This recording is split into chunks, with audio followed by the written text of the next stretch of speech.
எல்லாருக்கும் வணக்கம்ங்க. பங்குனி உத்திரத்தன்னைக்கு என்னோட நாள் எப்படி போச்சுன்னு பார்க்கலாங்களா?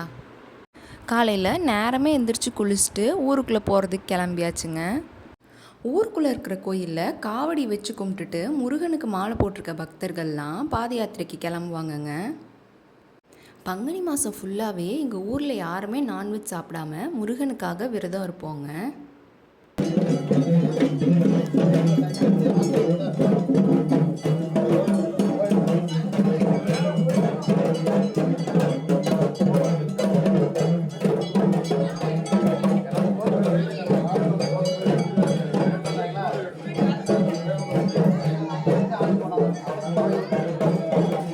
காவடி எடுத்துக்கிட்டு முருகனுக்கு மாலை போட்டிருக்கவங்களாம் கோயிலை சுற்றி வந்து கும்பிடுவாங்கங்க.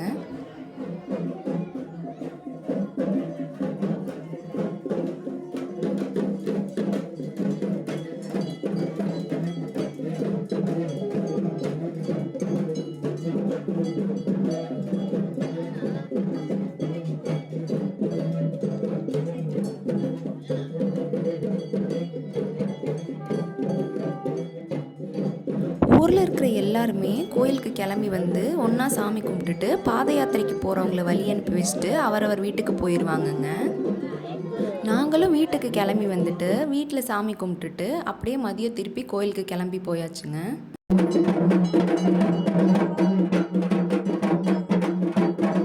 காவடி எடுத்துக்கிட்டு பாத யாத்திரை போனவங்கெல்லாம் கோயிலுக்கு திரும்பி வந்ததையுமே ஊர் பொதுமக்கள்லாம் சேர்ந்து ஊருக்குள்ளே இருக்கிற கோயிலில் சாமி கும்பிடுவாங்க. சாமிக்கு எல்லா வகையான அபிஷேகமும் பண்ணி பூஜையெல்லாம் முடித்ததுக்கப்புறம் இலை போட்டு சாதம், சாம்பார், ரசம், 3 வகையான பொரியல், அப்பளம், வடை பாயாசம் எல்லாம் வச்சு படப்பு போட்டு கும்பிட்டுட்டு வந்தாச்சுங்க. முருகனுக்கு மாலை போட்டு காவடி எடுத்துகிட்டு பாத யாத்திரை போயிட்டு வந்தவங்கலாம் பந்தியில் விரதம் விடுவாங்கங்க. மற்ற ஊர் மக்கள்லாம் அடுத்தடுத்த பந்தியில் விரதத்தை முடிப்பாங்கங்க. ஆமாங்க, பங்குனி உத்திரத்தன்னைக்கு எங்கள் ஊரில் முக்கால்வாசி பேர் காலையிலேருந்து எதுவுமே சாப்பிடாம கோயிலில் வந்து சாப்பிட்டு தாங்க விரதத்தை முடிப்பாங்க. என்னதான் காலையிலேருந்து விரதம் இருந்தாலும் வெயில் கொளுத்தி எடுத்தாலும் இந்த ஊர் மந்தையில் இருக்க வேப்ப மரத்தை சுற்றி உட்காந்து 4 பழமை பேசிட்டு வந்தால் தாங்க நம்ம வீட்டு பெரியவங்களுக்கு திருப்தியாக இருக்கும். ஊருக்குள்ளே இருக்கிற கோயிலில் போய் சாமி கும்பிட்டுட்டு விரதத்தை முடிச்சுட்டு அப்படியே வீட்டுக்கு வந்து குட்டியாக ஒரு ரெஸ்ட்டை போட்டுட்டு அப்படியே எங்கள் குலதெய்வம் கோயிலுக்கு கிளம்பியாச்சுங்க.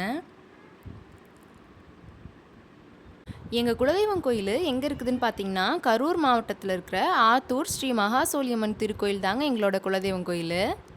எங்கள் குலதெய்வம் கோயில் பார்த்திங்கன்னா அவுட்டரில் ஒரு நல்ல அமைதியான இடத்துல தாங்க அமைஞ்சிருக்கு.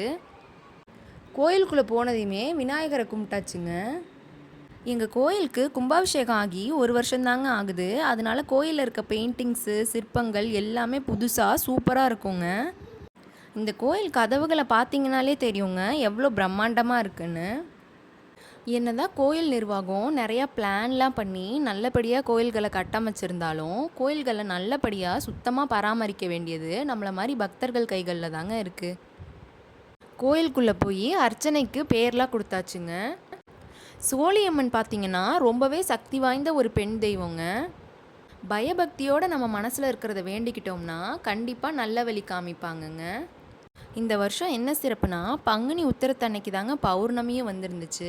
அதனால இந்த மாதிரி ஒரு பெரிய கண்ணாடி பௌர்ணமி நிலவு தெரிகிற மாதிரி அமைச்சு அதுக்கு பூஜை பண்ணி வழிபடுவோங்க.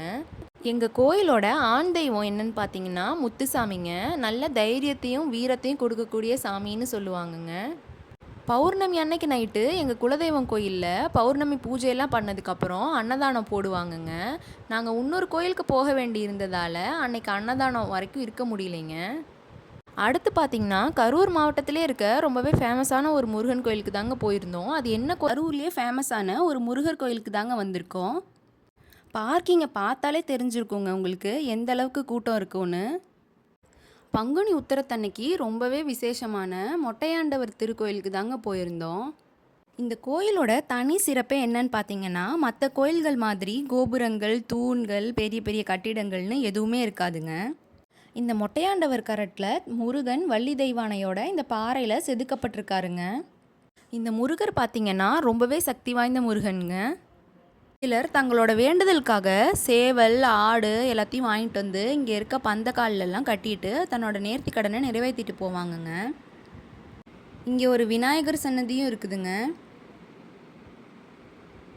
நைட்டு 9 மணிக்கு மேலே பார்த்தீங்கன்னா வள்ளி திருமண நாடக நிகழ்ச்சி, பக்தி பாடல்கள் நிகழ்ச்சி எல்லாமே இருக்குங்க. நாடக மேடைக்கிட்ட கும்மி அடிச்சிட்டு இருந்தாங்கங்க. கொஞ்ச நேரம் அதை பார்த்துட்டு அன்னதான பந்தலுக்கு வந்தாச்சுங்க. முருகருக்கு மாலை போட்டிருக்கவங்களாம் அங்கே வர பக்தர்களுக்கு சேவை அடிப்படையில் சாதம் பரிமாறுறாங்கங்க. லட்சக்கணக்கான பேர் வந்து சாப்பிட்ற இந்த அன்னதானத்தில் சாப்பாட்டோட ருசியை அடிச்சுக்கவே முடியாதுங்க. ரொம்பவே சூப்பராக இருக்கும். ஆண்கள்லாம் ஒயிலாட்டம் ஆடிட்டு இருந்தாங்கங்க. கொஞ்ச நேரம் அதை பார்த்துட்டு கோயில் நிர்வாகிகள்கிட்ட ஒரு சிப்பம் அரிசிக்கு தேவையான காசை அன்னதானத்துக்கு வழங்கிட்டு அப்படியே கிளம்பியாச்சுங்க. இந்த மாதிரி நோம்புக்கெல்லாம் ஊருக்கு போனோம்னா பொருள் வாங்குகிறோமோ இல்லையோ இந்த கடைகளுக்குள்ளே போயிட்டு வந்தாலே ஒரு தனி சந்தோஷங்க. இந்த மாதிரி டெய்லி ஒரு வீடியோ பார்க்கணுன்னா மறக்காமல் சப்ஸ்கிரைப் பண்ணி வச்சுக்கோங்க. தேங்க்ஸ் ஃபார் வாட்சிங்.